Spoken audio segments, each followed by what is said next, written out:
Welcome to the Low Carb MD Podcast. No one is beyond help. No one is beyond hope. As we have always said, we are bringing you medical information and cutting-edge science, but none of this is medical advice. Please seek out input from your own doctor.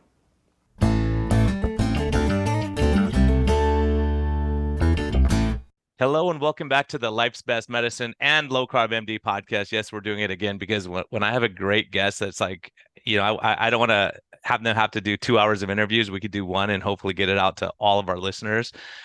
So Jan, Ellison Baszucki, your name always kills me. That's it. Baszucki. Thank you so much. I know. I knew it and I practiced it and I go, oh gosh, it's gonna be hard. My name is brutal for everyone too. So Brian's easier. So that's the way we do it here.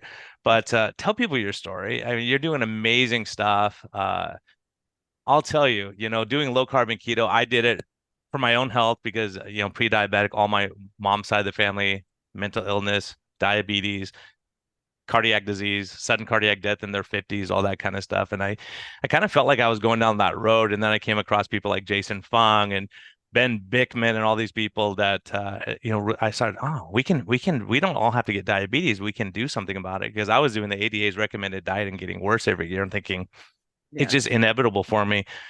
But then I started seeing my patients not only coming off insulin, but the mental health stuff. And it shocked me that people would say, I'm laughing again, I'm smiling, I feel great. And now you've taken it to an extreme because all I could do is say, this is what I'm seeing clinically. And Tro and I had medical doctors telling us our license should be revoked for even thinking that food could have something and lifestyle could have something to do with mental health. And then you come and you blow the top off all of this stuff, And so tell people about what kind of work you're doing, with Chris Palmer, with Metabolic Mind, and what you're doing documentaries, you're doing all kinds of stuff now. You have way too much energy. We kind of accidentally got into all of this, and it just started to snowball. But I'll start with our family story. So my husband, David Baszucki, is the founder and CEO of Roblox, and we have 4 kids. Our son Matt is the eldest. He's almost 28, and then 3 girls going down 25, 23, and 20. And we were happily raising our kids and had a pretty easy time of it. I mean, most people who raise 4 kids, there's struggles along the way. I think we had it very easy. They were great kids, pretty fun and easygoing and all competent and good at school. And then Matt got to be about 17. He was a junior in high school. And he started to have, I would say, massive anxiety brought on by kind of the standard Silicon Valley high school ambition colliding with falling in love with a girl who was kind of demanding. And all of a sudden he started having panic attacks and he couldn't sleep and massive anxiety and kind of impulsive behavior that we'd never seen before. If I were to do it all over again and I knew what I know now, I would immediately put him on a ketogenic diet if he would have agreed to it, which is another story.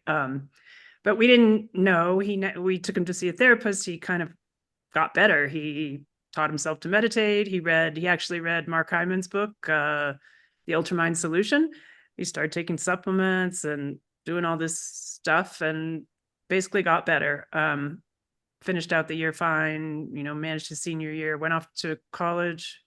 And then when he was a freshman at UC Berkeley, when he was 19, the second semester, he had a full-blown manic episode with psychosis. So he essentially turned from being, that golden child in high school to now losing his mind right in front of our eyes.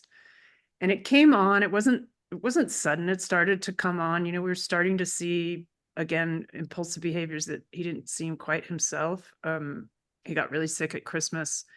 He got mono, he got strep, and then he went back to college. And I think he started smoking weed again and drinking again and just full-blown mania. He did not sleep for almost 2 weeks. And, people say, oh, he didn't sleep.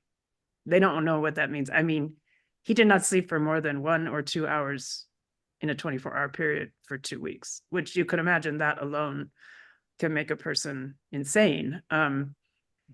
And so we got him hospitalized at Stanford. We found a psychiatrist to treat him after he got released. He was the antipsychotics kind of brought him out of the mania, but we had this ongoing struggle because the psychiatrist kept telling us that he was euthymic. Euthymic in bipolar parlance means he's not depressed and he's not manic. I should back up and say that in bipolar disorder, the average time to diagnosis is 7 years. With Matt, it was like 7 minutes, because I basically Googled what we were seeing and I knew he was having a manic episode. So in a way, we were lucky because we knew exactly what to treat from the beginning. We were not lucky in that he never really was himself again for a 5-year period. He was euthymic after a couple of years. He had 3 more hospitalizations for mania during those first 2 years, and he couldn't hang on to the idea that he was sick. And so his manias were revolving around the delusions that were spiritual in nature. And so he perceived his experience as a spiritual transformation. And it's really hard to talk someone out of that when they're not in touch with reality. And so we struggled during those 2 years. He finally, after the 4th hospitalization, he had shared a lot of that on the internet, taken a lot of videos of himself. And when he saw those, he knew he never wanted to be manic again. And he said, "What can I do?" So that's at the 2-year mark. He was 21. And he started putting things in place one by one. He quit smoking, quit drinking, quit weed, started meditating again, started exercising again, was med compliant on 5 different medications for 3 solid years. Overall, he was prescribed 29 different medications during that 5-year period, including 9 different antipsychotics. And so when people tell me, "Oh, keto doesn't have an evidence base," and I'm like, "Where's the evidence base for the combination of 5 medications that he was on?" 0. I guarantee you, 0 pilot trials, 0 randomized controlled trials for that combination of medications. Yeah, and they would call that off-label use, and you're Off-label trying use, just throw right? everything at it until something works. Right. And we tried a lot of other things too. We tried TMS, tried an orthomolecular medicine protocol, really high dose of supplements, all kinds of therapies, you name it, we tried it. And you had the money to investigate everything you could. Most people aren't in that situation, right? Had the money, and I had the time. I had been a novelist, and I quit doing all that, and I just focused completely on keeping my kids okay and helping Matt. And and most people can't afford to do that. And so the fact that we could not find good care, I was just like, how can anybody find good care? We have to work on this for ourselves, and we have to work on it for all the families out there who don't have access to the best doctors and the best medicines and all these off-label treatments and experimental treatments and emerging treatments. And he just couldn't get better. He could get kind of a little bit more stable, but every day was a battle with his own mind. And he was trying so hard, and he was doing everything he was supposed to do, and he still wasn't well. His cognitive function was super impaired, and his executive function was impaired. I mean, he was not one of those kids who is kind of disorganized in school. He wasn't a typical boy in that way. He was like super organized and super tidy and always on time, and like type A guy, type A. Type A, total type A, really ambitious, really intellectual, very curious, very passionate, very driven, but always on top of his stuff. And then it got to a point where he couldn't, he had a real struggle just managing his own life. And by then he'd left UC Berkeley, transferred to Santa Clara University.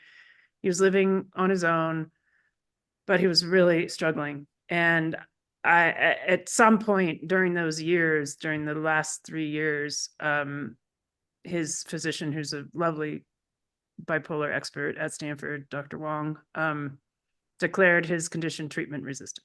It's like, okay, we've done everything we can.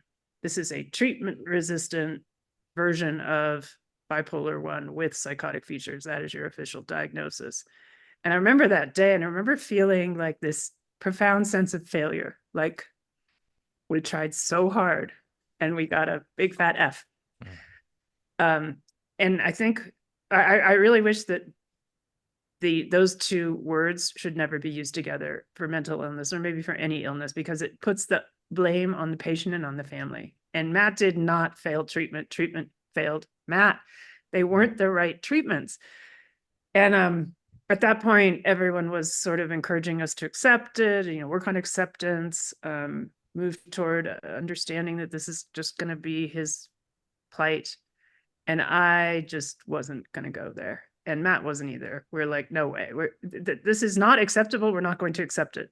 So we kept looking. And then finally, I happened to meet someone who told us a story of recovering from bipolar 1, same diagnosis, bipolar 1 with psychotic features, using a ketogenic diet.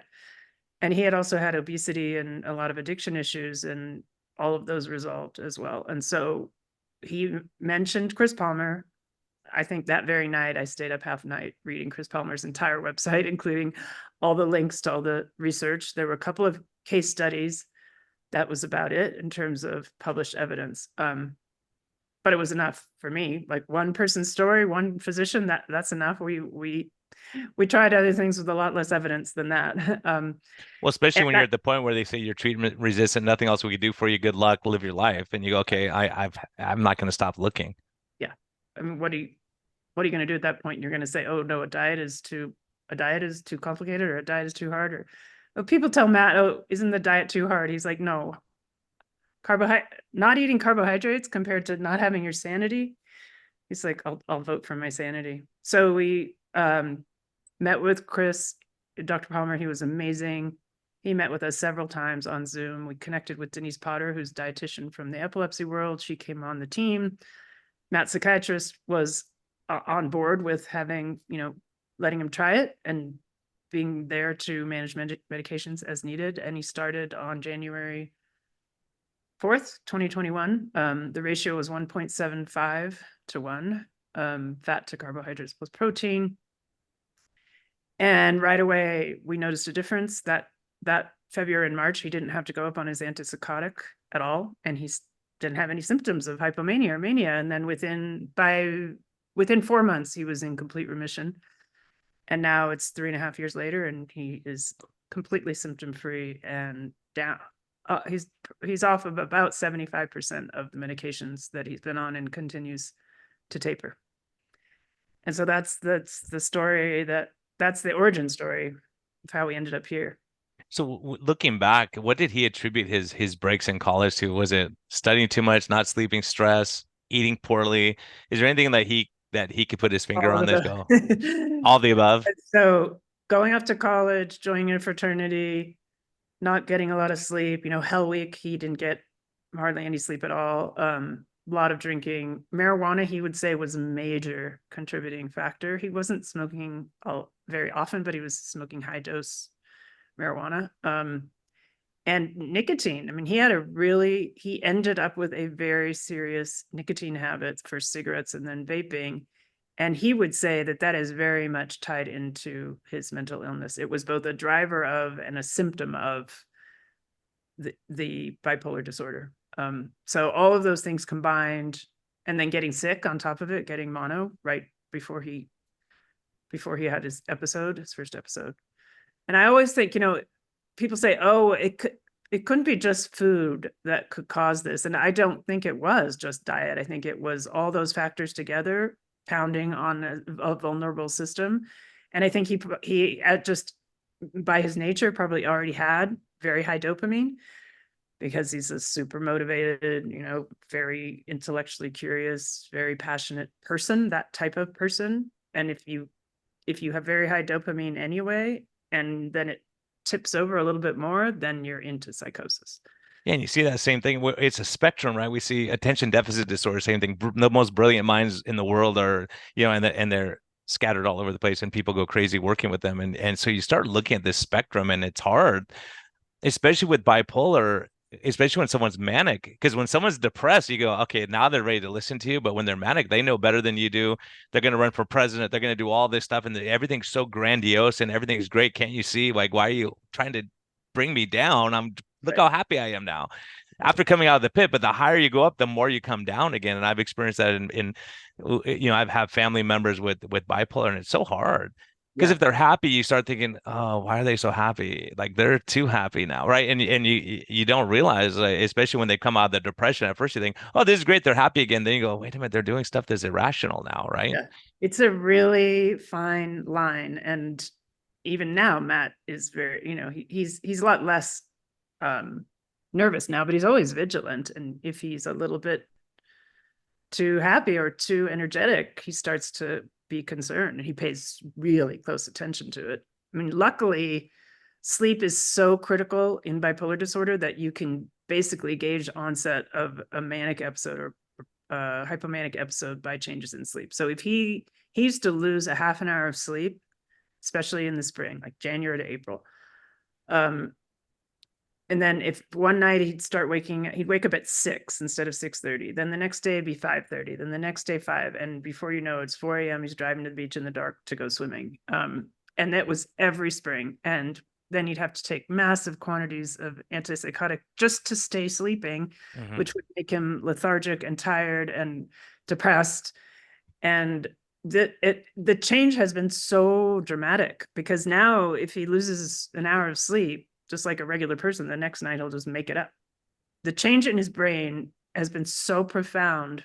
For me, from a science perspective, that's the scientific question I'm really interested in. Why would switching to a ketogenic diet alter that dysfunction in the circadian rhythm, basically heal the circadian rhythm dysfunction in a profound way? So we're actually doing some studies where we're funding some studies where we're trying to look at that question specifically. Yeah, it's amazing what you're doing, because that's the one thing that's frustrating me in the low carb keto world is we just don't know who's funding like having someone like you can fund studies is different than me saying, wait, I'm barely making ends meet, I got to fund these studies, because we don't have pharma interested. That no one's really interested in this stuff because it's going to cut into their bottom line. And so I was so excited. I'll tell you, being an internal medicine doc, I'm kind of a grounded skeptic of everything. And when I heard about Chris Palmer treating schizophrenia and bipolar with keto, even though I had tons of experience, I was thinking, that's like, I see anxiety getting better. I see like minor depression stuff I deal with getting better. And as a matter of fact, going back to fat fiction, which we talked about, the most amazing part of that, and probably one of the greatest days of my career, was when they had 5 of my patients lined up there and we were talking about reversing their diabetes, because that was the focus of the movie. But every single one of them, one lady started crying and said, it was like I walked out of a fog my entire life, and like I could see the sunlight, birds singing. I started visiting with my neighbors, going for walks, cleaning my house, which I never did before. And the guy next to her starts tearing up, saying, same thing for me, same, all the way down. Yeah. It wasn't in the final movie because I think at the time it was too controversial at the time. But that's what we were seeing. And you go, wow, I mean, great. That's amazing. I didn't realize that they have that footage. We can talk drag to it Jen. back Tell up. her we want the footage. I want the footage. I'll talk to Jen. But it's amazing when you see that, you go, wow. I mean, making your sugars better is one thing, but when you have joy now, all of a sudden, like having Matt stabilized to see that, and I've seen that in my family members too, stabilizing and saying, wow, they're calm. They could have a conversation, carry on a thought. You go, that is like, there's like, that's worth millions of dollars right there, right? To see have him, in a way, and I had been really into diet, so I'd followed Mark Hyman, and I read Nina Teicholz's book and switched as soon as when the Big Fat Surprise came out was when we switched it all up. No more Raisin Bran and non-fat milk. We switched to a low carb diet and tried to switch the whole family over.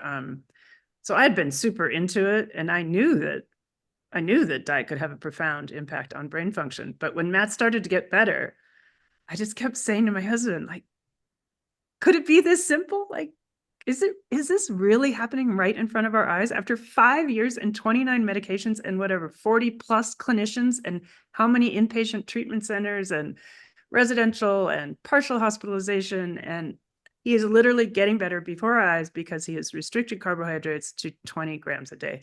That's it. Incredible healing and incredible recovery. And so right when he started to get better, we'd already been funding bipolar research for a long time, ever since he got sick.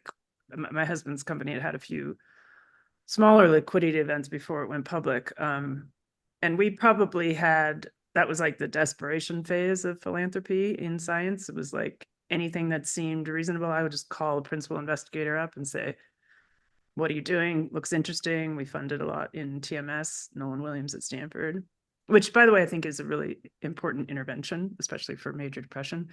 but it didn't really work for Matt. It brought him out of a depression, but it didn't provide mood stabilization. He was still continuing to cycle. So right when he started getting better in 2021, Roblox went public.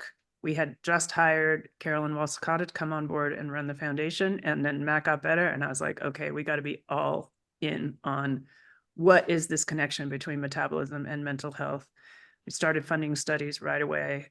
We've now funded 9 clinical trials of ketogenic diet in serious mental illness. We started hosting convenings, bringing investigators together, reaching out to anyone in the world who was doing anything. We found Ian Campbell, Chris Palmer was at the heart of this, Georgia Each, Shabani Sethi, and started to try to basically name the field. Shabani Sethi had coined the term metabolic psychiatry, so it was named, and then we started to try to build the field. And then we started Metabolic Mind, which is our forward-facing website to provide resources for families, individuals, clinicians, and researchers, and kind of try to create a metabolic psychiatry hub where we could collect personal stories and the science of metabolic psychiatry, and then amplify the research as it comes out. The first study, the Stanford study, was published about a month ago. But one of the really important learnings early on was if people publish research and nobody knows about it, nothing is going to change. It's incredible how the media is not talking about. People don't, like, I see these studies go, this is groundbreaking. How come no one's talking about this? I don't hear it anywhere, and I'm plugged into this community. Yep. Or then, the study that does get a bunch of press is like some epidemiological, correlation between some 40% carb diet, and they call it, low carb diet. And they're eating seed oils and all this terrible stuff that no one's recommending, right? And so you go, that's not really what we're talking about here. And it's hard because it's almost like they design it to fail, because you have to really not know what you're doing. And if you're doing research, I think you put a lot of money into making sure your protocols are correct. Yeah, and we spend a lot of time vetting, getting to know the people that we fund. So we don't just, when we're just funding bipolar research, we issued a RFP and we funded a bunch of people we'd never met. And honestly, that was probably, the least successful of any of our science investments, because we didn't partner closely with the PIs. And in our ketogenic trials, anything to do with metabolism, we partner really closely, because now we have 15 people in our organization. We have a lot of knowledge built up and a lot of expertise. And we also, part of the really exciting part has been bringing all these researchers together. So we not only host in-person convenings, but we host a meeting once a month, the Keto Diet Working Group, and anyone who's running a trial of ketogenic diet for serious mental illness is invited to join, and they take turns presenting. They all help each other out. This is totally collaborative, not competitive. And they could be competing because they could be saying, I want to publish first. And that's not what's happening. They are all supporting each other. And I think that's why the progress has been rapid. Yeah. And I also saw you brought in Brett Scher, right? Who's a cardiologist from San Diego. And he's a researcher. He understands he's a reasonable voice of reason. He doesn't jump to, he said, look, let's look at the data. Let's reanalyze this. And I love how he's always been, just knowing him. We did residency together and trained together. Oh, you did? Oh, that's so great. And then we came across, like, they go, yeah, as a matter of fact, I went to my chiropractor. She goes, hey, I want you to read this cardiologist I met. Like, he wrote a book. I'm like, I'm probably not going to like it, but let me see. And I go, oh my gosh, it's Brett Scher. And I read his book and I'm like, oh my gosh, like, he's saying the same thing. Like we went like this and then back together, and it was just so amazing. Funny. That's really great. And then to see him working with you, obviously he brings credibility. And like, I had him speak with me my first talk I did with keto, and I said, I can't talk to a church group about keto without having a cardiologist who says you're not going to die, because everyone's telling you you're going to die. So to have him along with that gave me credibility to say, okay, I'm a primary care, but he's the cardiologist. Ask him these questions, And so he does amazing work. So I was so glad to see that you teamed up with him also. Yeah, that was kind of a crazy thing. I forget how I met Brett, but we had asked him to be a moderator of one of our panels at our very first metabolic psychiatry convening in Santa Barbara 2 years ago. And he was so great on stage, and he's just and I had been following the Diet Doctor podcast for a while. I guess that's how I initially met him. And then he had our son on the podcast, and then we got to know each other, and I started to say, you wouldn't be interested in joining us, would you? And he was, and that was really the turning point. I mean, once we established Metabolic Mind and hired Brett, then we could start to create the demand for this intervention in serious mental illness. And now we're really working on trying to build the supply. But the demand had to come first. The research and then the demand. And now we're trying to do things like get free CME, and Brett is spearheading that effort so that we can train an army of clinicians, dietitians and therapists and psychiatrists and Yeah, because Chris Palmer can't do it all, right? You need to have more and more people who understand. That's why we started Low Carb MD, is to have other doctors go, okay, let me listen to all these doctors from around the world who are doing this. And then obviously there's safety in numbers. So if you have thousands of people that come on and say, look, here's what I'm doing, here's my results, right? It takes liability off all of us. We go, look, we're reversing diabetes, people's mental illness is getting better. And because for me, I think the hardest thing really when I hear schizophrenia, bipolar, is like, oh, it's going to be hard. It's hard. It's not easy to do, but having good people say, hey, we can't just get rid of all pharmaceuticals. Sometimes we need those to stabilize things, right? Diet itself may not be enough. Some people it may be, right? So how do we taper meds? How do we do it safely? And so having reasonable people that you have working with you, it's like you could set protocols on how to do this down the road, right? And how to really impact people. Like we just can't go ketogenic and not monitor sugars and blood pressures and all. There's a lot of variables we got to look at, right? Exactly. And then, most people with psychiatric illness, especially if they've been on antipsychotics or other medications that cause metabolic illness, they've got both. So they've got type 2 diabetes, or they've got metabolic dysfunction, and they have mental illness. So you're managing two different classes of medication, or many different classes of medications. And it's really, really important. And this is something we've made a lot of content on, and we will be making more, is like, how do you taper medications? And in some cases you can get potentiation. So we have partnered with this woman named Lauren Kennedy, who has a channel called Living Well with Schizophrenia. Anyone interested in this topic should find her channel on YouTube.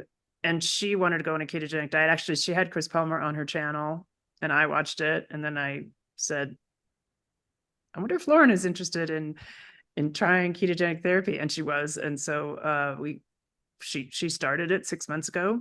She has had schizoaffective disorder, which is a combination between bipolar and schizophrenia, for 10 years. Maybe a little bit more. And within 4 months, she was pretty much in remission. And she's gone very quickly down on her medication. And so we're kind of working with her to figure out, she's gone down from like 100 milligrams of lorazepam to 20 milligrams in just a matter of months. Tapering safely is very, very critical. But she had what's called potentiation. So antipsychotics, when you're in a ketogenic state, blood levels increase, so you can get really bad side effects. Like it's like you just doubled your medication, and now you can't get out of bed in the morning. That's what happened to her. Luckily, her psychiatrist was partnering with her, and so she was able to drop the medication for like 40% right off the bat. But if you didn't know that, you might say, oh my God, this keto thing is making me really tired, or it's causing executive function issues, or I'm really sedated, or anything. Any of those things could come up. So we're really trying to work on how to learn what the various responses are, and then how to train clinicians to be able to respond. We're working on a project to do consensus treatment guidelines for ketogenic therapy for serious mental illness. So that should be coming this year at some point, and we hope to publish that just to give people a guide of, what do clinicians who are using this for psychiatry agree on, and what do they not agree on. Turns out mostly they agree on basic principles for how to do this. Yeah, I think it's so critical, like the work you're doing, because I'm thinking while you're talking, I'm thinking too, I'm like, okay, how many of the Maasai warriors have bipolar disorder, schizophrenia, and all these things? How much do they see? How much is reported? Do they understand what it is? And so I've been to certain populations, and I'll talk to them about anxiety, and they look at me like, yeah, you don't really like anxiety. Why do you guys worry so much over there in the US, right? And so it's amazing. You wonder how much is it our food environment? How much is it that we're stressed and not sleeping? Like when I asked the question, I was wondering because, one of the biggest disasters, like exactly what happened to Matt. Kids go away, they're doing okay. They go off to college for the first time. They're away from their family. They're lonely. They had some, maybe interpersonal problems with someone. They're not sleeping. They're drinking more. And if Matt's stressed by a baseline, you say, well, let me smoke pot and drink, and that will calm my anxiety. Now I can go talk to someone and have social and engage because I'm uncomfortable. I have social phobia or whatever. And so all these things, they get so much worse in college. But the problem is when they go to college, I'm telling you, I'm on a college campus right here.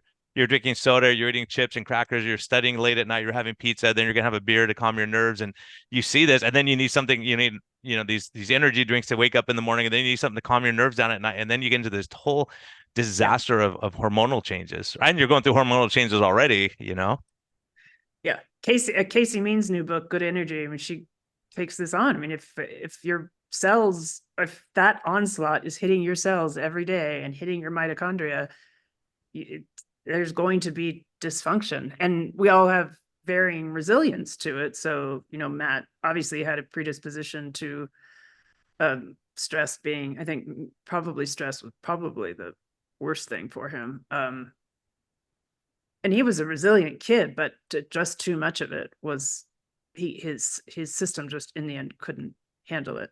It was funny though, because he had been on a low carb diet when he went off to college, actually, but it was like college low carb or college keto. It's like, only eggs and cheese and meat and then a case of beer. And I think he was probably like going in and out of ketosis through the week, which is not good if you are on the verge of a serious mental illness. So, yeah. Yeah, just those fluctuations up and down. And from my perspective, the way I look at it, and it's amazing because we're coming from different angles. From a mental health perspective, for me, I say, look, if I have someone who struggled with obesity and diabetes, if I can control their stress level, that's the hugest part of it. Because if people get stressed, they go back to their coping mechanism, whether it be food or alcohol or beer or pornography or drugs or whatever it is. And so you go, if I can just manage the stress. So Tro and I have talked about a lot. Stress, lack of family support or social support are the two biggest disasters we face from a lifestyle change, right? Yeah. So if you have people who are eating healthy around you, it's easier. But if you're struggling with, alcohol and everyone's drinking every day, it's like sooner or later you're going to have a drink. And it's such a hard thing. And we find that when people exercise, lowers the stress hormones and cortisol levels. And so we're fighting against this huge cortisol stress stuff. And when we started talking about stress relief, people think like, just talk about keto. Well, it doesn't fix all those things. Because you can eat a perfect keto diet, but you're up smoking all night and drinking and stressed out and you're fighting with everyone. Yeah. What are you accomplishing at the end, right? The thing is, it's cyclical, right? So Matt did keto last. He put everything else in place first. So he, as I said, I think first he quit marijuana, then he quit drinking, but that was hard. And then he quit nicotine, and then he started exercising again. But if you have somebody who's in a bipolar cycle and they're depressed, telling them to go exercise, they literally do not have the brain energy to get out of bed and go exercise. You have to get them to a place where they're well enough to then be able to take on these other things. And I wish now that we'd done keto first, because I think that would have provided more capacity to take on these other things. Yeah, you're right. Exercise, like so many people say, I ask them why they don't exercise. First, they're stressed and busy. Second of all, it's like, I'm too tired to exercise. I'm so exhausted from my job and my life and all that. And they're kind of negative and down. So you go, gosh, if you got your diet right, maybe you'd have the energy to exercise. And maybe if you exercise, you have the energy to get your diet right also. And your cognitive functioning. It's amazing how all these things are so interconnected with metabolic health. Chris Palmer just posted something this morning. I was like, man, that's amazing with with bipolar stabilizing with the manic episodes, metformin.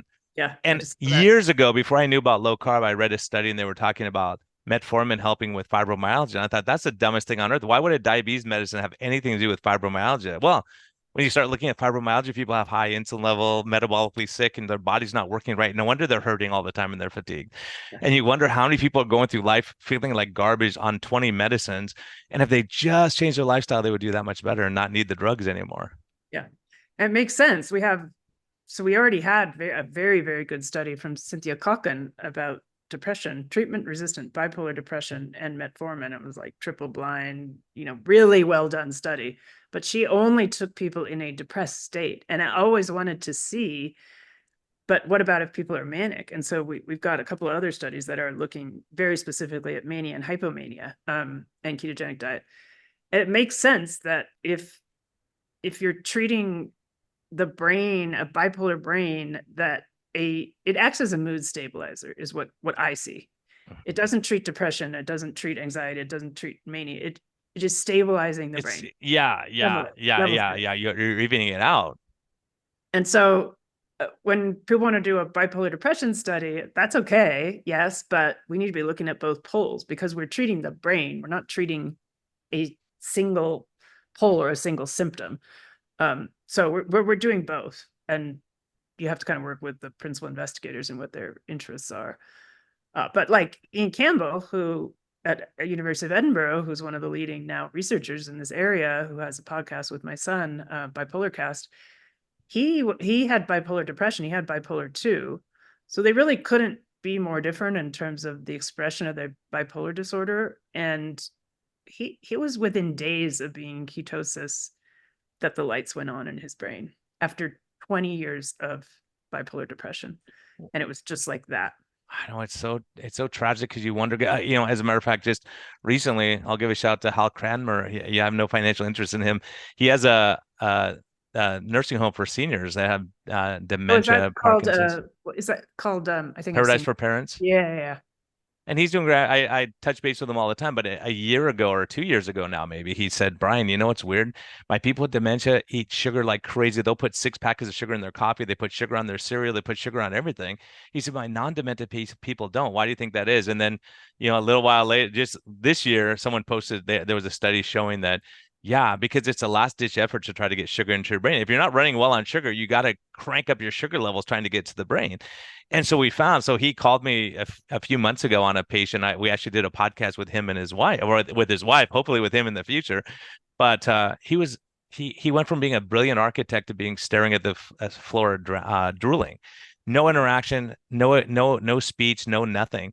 And it was because he declined so quickly that when they put him in the nursing home, they put him on all these senior supplements that have seed oils and sugar in it, and they were just giving him candy and sugar, trying to fatten him up again. So she transferred over to Hal, and Hal called me and goes, Brian, what do I do with this guy? He's a total disaster. And I we're trying all of our other modalities. And I said, well, if we can get him in a ketogenic state, maybe we could fast him for 36 hours to see what happens. But he said, the wife's not going to go for that. I go, well, let me talk to her. So we had our discussion, and they put him on some health coach who sponsors the Life's Best Medicine podcast. And I said, let's try it. They sent a bunch of samples out. A month later, the guy's playing catch with his granddaughter. Right. Oh and it's amazing when you see him interacting, smiling, laughing, so my feeling was, if we, and this is what I'm saying with bipolar, if we can reverse a condition or improve it, we darn well can prevent it. Oh yes. If it works absolutely. for that. Absolutely. Right? In fact, we're now 2 different projects. One is a randomized controlled trial, and the other one is like a pilot project, looking at the under 18 set in high risk of bipolar or early onset.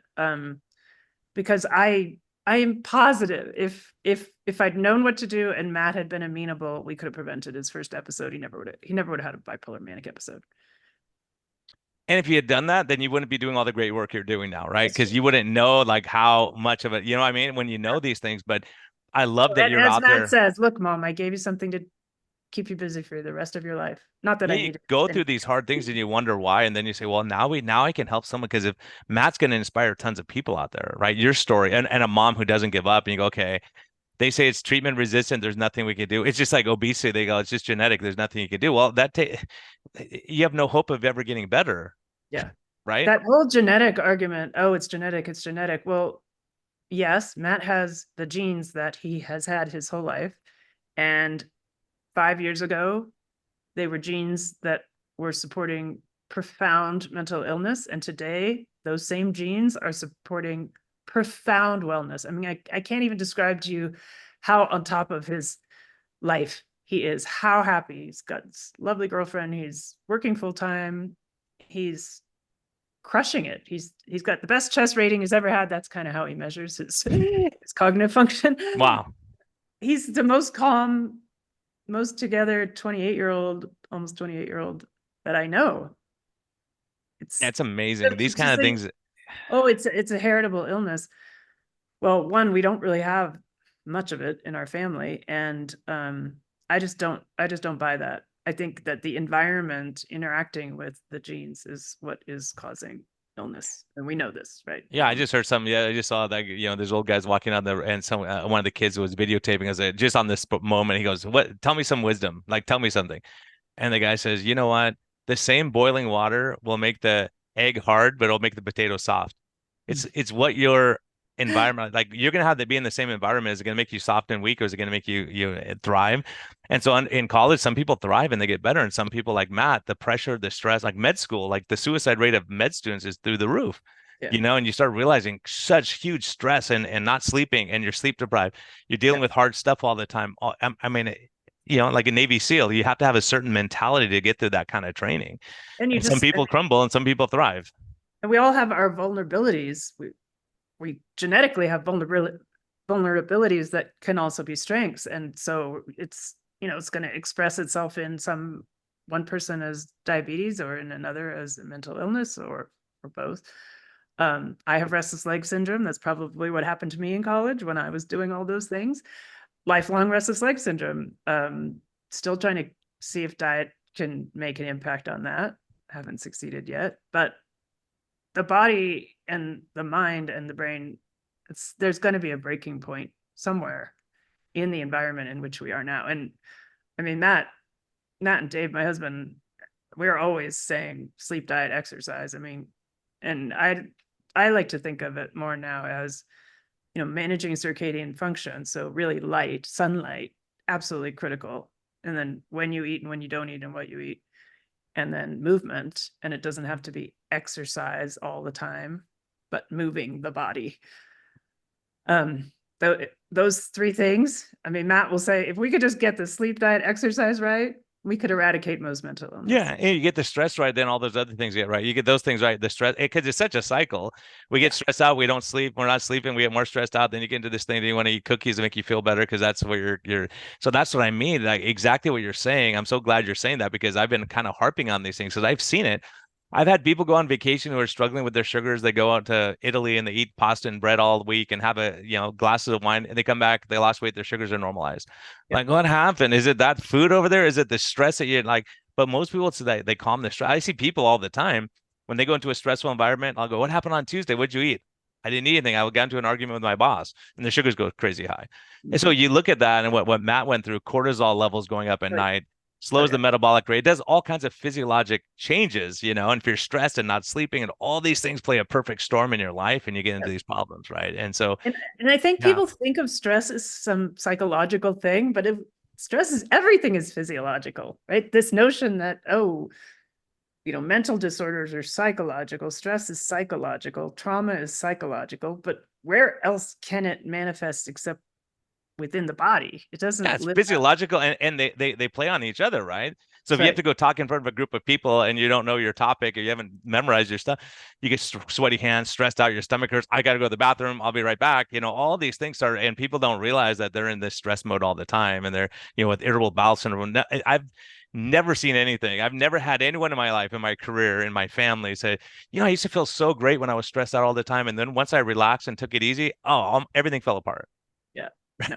It's the opposite always. Like, I felt great, then I'm going through a divorce, so I'm going through hard stuff, and your back hurts, your jaw hurts, your stomach's messed up, and okay, give it time, just relax and breathe a little bit. Yes, it's really important. We're into regenerative agriculture too. We do some democracy work and we do regenerative agriculture work, and the whole notion that fields that are arrested from grazing, this is called AMP grazing, adaptive multi-paddock grazing. If you put cows in a concentrated way on a field for a short time, and then you move and you let the field rest, guess what? It grows and the soil gets full of carbon and sequesters carbon, and the cows are happy because they're getting new field every day, and the grasses grow and the ecosystem explodes, and that is how nature intended it. And humans think we don't need to rest, but we do need to rest, not just sleep, but we need to rest. Yeah, and even fires that go through forests and burns everything, all the life comes back again, and they can grow. Now it can grow because there's all these trees above it. Yeah. And so those kind of things, and that is a good analogy with stress. Like, being under stress is not necessarily a bad thing, but when you're under chronic stress every day and worried all the time, If you have an acute stress, your body calms you down and brings you back down. And if you can breathe and say, okay, I'm not dying here, and so in our population, we're so stressed all the time that, you don't see any other animals eat when they're stressed. Like if a lion is chasing a deer, they don't stop and just eat. Yeah. They go, I'm out of here. I'm running. And then once they get free and calm down, they go, okay, now I can eat stuff, but everything's okay again, right? But us, we're stressed. I need to eat something right now. And our gut can't handle it because it's not ready for that. And we're in this sympathetic overdrive all the time. So it's amazing. If you can get people into a cycle where they get over the initial hump, they get fat adapted, they start to do some intermittent fasting, they don't eat 3 hours before bed, enough of that for a few months, then you start to feel like you have more stress resilience. When Matt was sick, he had no stress resilience. I mean, the things that would throw him off, no anything, and now he can just handle things. And I think he's rebuilt his system now to be very, very resilient. Not that he still wouldn't get stressed, but he knows how to handle it, and he's very, very disciplined. And your coping mechanism changes. And I'm glad you brought that up too, because I have patients every week, they'll come in, they're going through life stress, going through major stuff at work or something. And they go, Doc, thank God I'm doing this lifestyle. A year ago, I would have lost it. I would have totally had a breakdown by now, because I'm looking at that, I'm thinking I should be more stressed, but I'm not. Because some people are just stressed all the time and they just can't get out of that bubble of stress. Yeah. And we all know this. If you go out and you have a bender and you stay up till 3 a.m, the next day, everything seems terrible. Of course it does, because your whole perspective, your resilience changed, your capacity is lower, and you sleep it off, and then you get better the next day. And I think of mental illness as kind of every day having that capacity challenged by physiological dysfunction and metabolic dysfunction of the brain. Yeah. And I think it's all going to come back to the mitochondrial level, like all the way back to all that stuff. You go, okay, how do I rest my mitochondria? Could it be fasting for some people? Could it be just not eating the processed food for other people? Could it be exercise? Could it be that combination to make sure you get it sleep? All these things that your body is going to run more efficiently, and cold exposure, heat exposure, all these different things that for different people. As a matter of fact, this may be an interesting thing, and we're going to have him back on the podcast, but we had a guy who was, and you may know more about this than I do, but he swore to me in Tro, he said, you guys, he went keto and low carb, and it really helped his mood, bipolar disorder. And he says, what I would do, he goes, I don't recommend this for anyone, but what I would do is I would bundle up in all my winter clothes and go running in the mountains. David Smith? David Smith. Yeah. David Smith. Yeah. No, I love him. He is so smart. He's super smart guy. And I was like, Matt and Ian's podcast.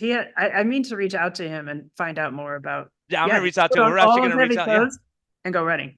Yeah, he said, and I would feel great for weeks. And then I would do it again when I felt, and he said, I would feel embarrassed because I was always afraid I would collapse out there somewhere. And then people would go, this guy's nuts. Like he's out there in winter clothes running around.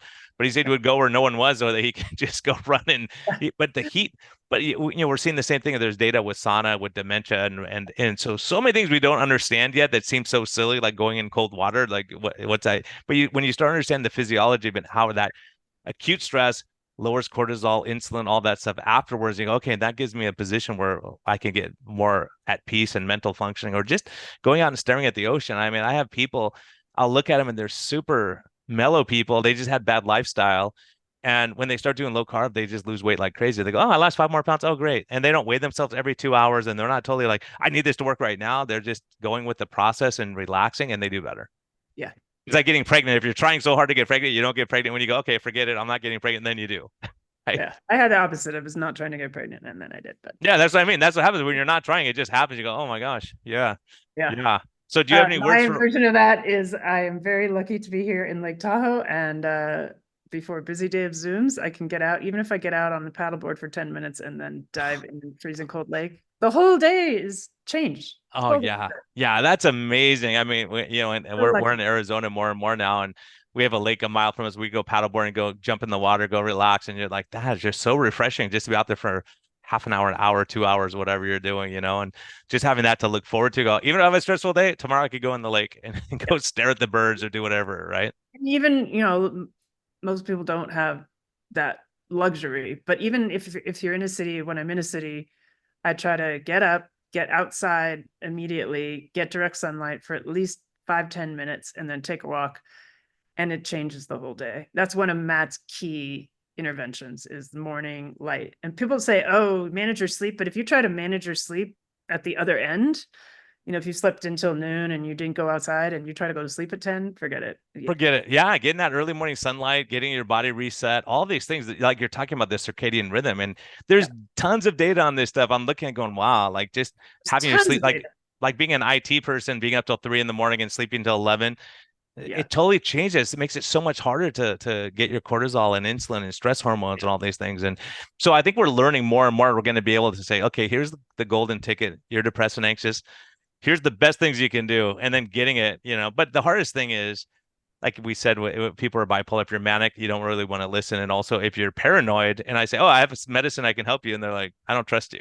Like, that's the hardest thing, once you get right? into the serious mental illness, either major depressive disorder, psychotic depressions, bipolar illness with psychosis, psychotic illnesses on the schizophrenia spectrum disorder, like once you are there, then it's really, really hard. And one of the things we're trying to figure out is, can we do can we fund inpatient trials? There's an inpatient trial in Maryland, actually, for psychosis, for psychotic illness with keto. Very excited to see if that's a model that is going to work, because you have a captive audience. You can actually control what they eat. Imagine if every psychiatric hospital in the country had a ketogenic diet facility, or a function like they do in in epilepsy. Well, not enough, but a ketogenic diet service for psychiatry, really promising. So I'm super excited to see what happens with that trial. We didn't actually fund it. It was funded separately. Yeah, and that's why it's exciting to have the neurologists on board too. How about we do trials with a stroke or head trauma, and say, okay, instead of giving them sugar in their veins the whole time, why don't we try doing a ketogenic approach and see what happens, right? Because inflammation's a problem, and we're giving them dexamethasone, all these drugs to decrease inflammation. Then we give them the most pro-inflammatory diet we can. Go, that doesn't really make sense, does it? Tube feeding with 50-60% sugar, it's a disaster. Matches actually had a concussion, but he was in ketosis, so I think that really, just a go-kart, he was go-karting, but I think that really helped him. Really helped him. I think I've seen people recover very quickly from stuff, and it's pretty amazing. So I got to ask you, how do people track you down? What's the best way for them to get all this information? People struggling with mental illness or their family, which is a vast majority of us out there listening right now.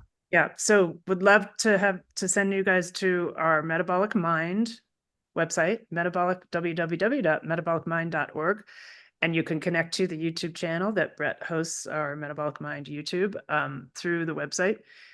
And our Baszucki Group website is baszuckigroup.com if you want to learn more about our work overall. And on Metabolic Mind, we've got all kinds of resources. We've got people sharing their stories. We take you through the science. We've got support for clinicians who want to try this, and lots of new stuff coming. We're just about to do another revision on the website. So that's the best place to find us. And people can donate to the Baszucki Foundation if they so they desire. Can't.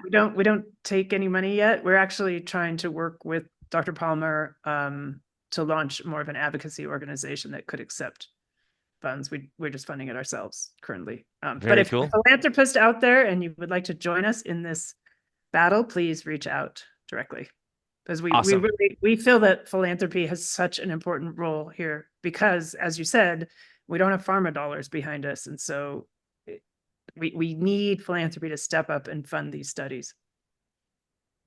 Yeah, it's so important, especially I'm telling you, we've been talking about the last 3 or 4 years, we've seen a huge uptick of mental illness, depression, anxiety, stress, phobias, and bipolar disorder. It's stress is definitely contribute to these things, and poor diet is probably not helping the situation. So all these things that we can say, here's the most important factors we can focus on. Let's get these things knocked out, and then we'll worry about the rest down the road, right? So it's amazing your work. I've been so excited. I'm so glad to have you on, because it was, that's great. I've been hearing about you and so excited. I missed the first time you were on with Low Carb MD. I was out of town or something crazy. I was like, darn it, I wanted to meet them.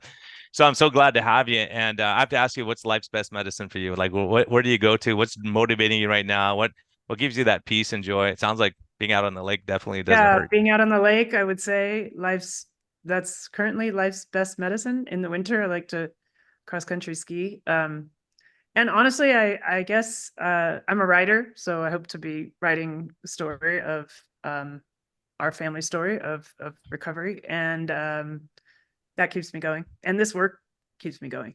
It's amazing. It's got to be so rewarding for you when you hear family members or people who've been struggling with bipolar or depression, schizophrenia, when they say, "Wow, we're doing better," thank you for your contribution. It's got to be pretty amazing. It is incredibly rewarding. Sometimes I'm like, why did I give myself a full-time job at age 58? But yeah, you could be out relaxing but I think you probably go out there on the lake and you paddle around and you go, oh, I thought about an idea. Sometimes just getting that calmness down and just being at that peace where you can say, oh, maybe we try this. And it's nice at some point you may say, okay, Matt, you run the show now. I'm going to go out and relax. But I think when you're so motivated, when you're seeing the benefits, like someone just yesterday asked me when I was retiring, I was like, I never even think about it. I love what I do. I'm having fun. If I didn't enjoy it, if you would ask me that question 5 years ago, I'd be like, if you give me an option, if I could financially support myself, I'd be done. But now it's like, I have too much stuff to learn and do, right? Yeah, that's how I feel. I mean, we have so much work to do, and it is very rewarding, and there are a lot of people suffering, and we want to make sure families know about this intervention, and then they can decide for themselves how much evidence do they need to try this. But we know from 100 years of treatment with epilepsy that it is good for the brain. So for us, that was enough. Yeah, and I think from a doctor's perspective, when you hear that Matt was on 29 meds and he was refractory to all those meds, you think if something worked, we wouldn't have 29 meds to treat the same condition for. We got to figure it out. We can't just throw a drug at this problem and think it's going to fix it, right? I mean, it may help, but you can say, what can I do? Stress, peace, enjoy life, take it easy, take a breath, all these things that we've been harping on. I'm so glad to have you on and that we could discuss all this huge, I know it's such a huge topic, and I'm so excited about because what you're doing now is gonna push medicine forward. We're gonna be able to manage these things and not be so fearful. I used to be afraid of type 2 diabetes, right? And now it's like, okay, it's a joke to me. Not a joke, but I'm saying it's like we can do something about this. And we have confidence because we've seen it enough times. And when you have someone with bipolar, go, okay, here's our approach. Here's what we're gonna do. We at least have a protocol, and we have just something to try. And give people hope. Hope is never going to hurt people to say, maybe I could be like Matt. Maybe I can do this, instead of saying, oh, you're just refractory. I've heard that so many times where people say, you're just refractory, nothing we can do for you. It's just a horrific thing. Like, you got cancer, nothing we do, go home and die, right? You want to say, here's our plan. That's not how nature works. Nature doesn't just give up on nature. Well, yeah, and as you mentioned nature, you go, what happens when animals are sick? They stop eating a lot of times. And again, they're like, that's their last ditch effort, going to ketosis. Maybe that's their last ditch to try to heal the stuff that's messed up. Animals don't eat more. Mitochondria. We just gave a $1.5 million prize to Dr. Martin Picard, who I think is like the rock star in a new field, mitochondrial psychobiology. And I asked him, well, what's the best thing you can do for your mitochondria? And he said, don't eat all the time. He said, like, you gotta let them rest. Yeah, you can't work 24/7. You gotta rest it. I didn't know that for 18 years of my life, but now I kind of figured that out. Yeah, get some rest, take it easy, let the mitochondria chill out a little bit, and let them recuperate and be ready to go again when you need them, right? If they're processing food all the time, they don't get to rest. So that's what he said. Especially when it's Frankenstein food that you're trying to eat. This, as he goes, what the heck is this? This is way too much energy. What do I do with this? Yeah. So yeah, I'm so excited. When you have your big breakthroughs, you come on back and you let us know what's happening. And it's just such an important area. When I first heard about you, I was like, this is so critically important, and any doctor out there listening knows, like, the worst thing to treat is depression, anxiety, bipolar, schizophrenia. It's such a scary thing because we know the metabolic implications, and being metabolically sick is going to make you more likely to have those things, and go, gosh, if we can just intervene. So that's what's so amazing. We talk about preventive care, but we don't do it. So your work is amazing. So thank you so much for taking the time to join me, and we'll have you on both Low Carb MD and Life's Best Medicine. Really great to meet you, Brian. Yeah, so awesome. Thank you so much. Take care. Bye.